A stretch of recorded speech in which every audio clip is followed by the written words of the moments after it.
Hello दोस्तों, आप सबका स्वागत है हमारे चैनल में। आज इस वीडियो में हम डिस्कस करेंगे एक बहुत ही कॉमन यूज़ मेडिकल डिवाइस के बारे में जिसका नाम है फॉलिश कैथेटर।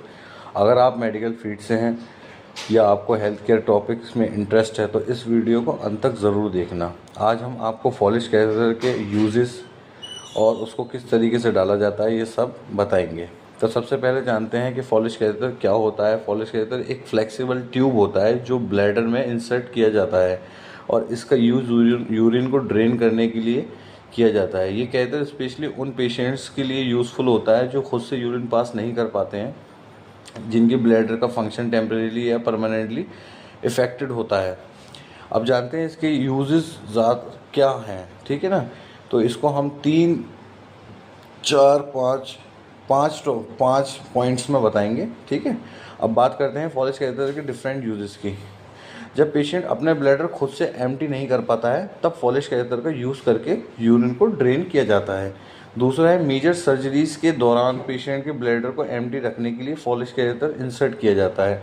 तीसरा, पोस्ट ऑपरेटिव पीरियड्स में भी कैथेटर का यूज़ किया जाता है, जैसे पेल्विस सर्जरी के बाद या ब्लैडर के आसपास सर्जरी होने पर पेशेंट।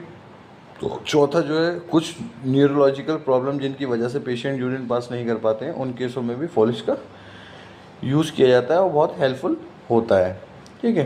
पांचवा, आईसीयू या क्रिटिकल केयर सेटिंग्स में पेशेंट की यूरिन आउटपुट को मॉनिटर करने के लिए भी कैथेटर का यूज़ होता है। अब इसको कैसे इंसर्ट करते हैं, जैसे कि आप देख पा रहे हैं मेरे पास कुछ चीज़ें मौजूद हैं। एक फॉलिश कैथेटर है, ये इसको फॉलिश कैथेटर बोलते हैं। ये 16 FG का मेरे पास फॉलिश कैथेटर है। एक यूरिन बैग है और एक ग्लव्स हैं जो कि स्टरलाइज होना चाहिए। ये सब आइटम हमारे पास स्टरलाइज होना चाहिए। फ़िलहाल मेरे पास पैक नहीं था और खुला हुआ था तो आप लोगों को दिखाने के लिए मैंने इसको रख लिया है। और एक जेली होना चाहिए, ज़ाइलोकेन 2% या और डिस्टिल वाटर होना चाहिए हमारे पास 10 ml, ठीक है ना।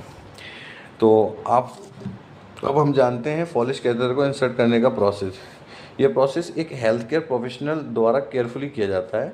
सबसे पहले पेशेंट को एक कंफर्टेबल पोजीशन में लिटाया जाता है और कैथेटर को स्टरलाइज कंडीशन में रखा जाता है। कैथेटर को इंसर्ट करने से पहले ट्यूब को ल्यूब्रिकेट किया जाता है ताकि इंसर्टेशन स्मूथ हो, यानी कि जब हम उसको अंदर डालें, इसको फॉलिश को अंदर करें तो ये नॉर्मली स्मूथली अंदर जाए ताकि कोई दिक्कत ना आए।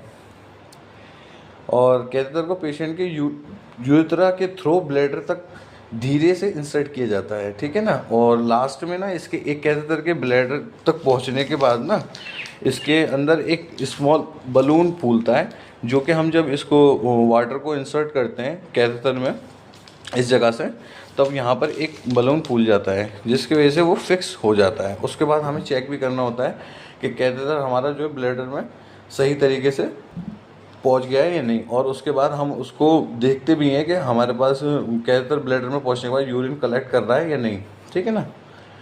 तो और फॉलिश कैथेटर को यूज़ करते वक्त इम्पोर्टेंट प्रिस्क्रिप्शन है कुछ, उसका ध्यान रखें। कैथेटर इंसर्ट के वक्त हमेशा स्टरलाइज तकनीक का यूज़ किया जाता है ताकि इन्फेक्शन का रिस्क कम हो, ठीक है। कैथेटर को ठीक पोजीशन में रखना ज़रूरी है ताकि थिंक या ब्लॉकेज ना हो, है ना।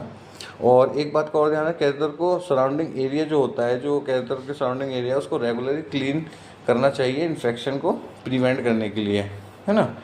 और मॉनिटर ऑफ फॉर इन्फेक्शन, ठीक है, फोर्थ हमारा एक पॉइंट है ये, इसको याद रखें। फॉलिश कैथेटर से इन्फेक्शन का रिस्क होता है, इसलिए फीवर, पेन या क्लाउडी यूरिन जैसे इन्फेक्शन के साइन को मॉनिटर करना पड़ता है।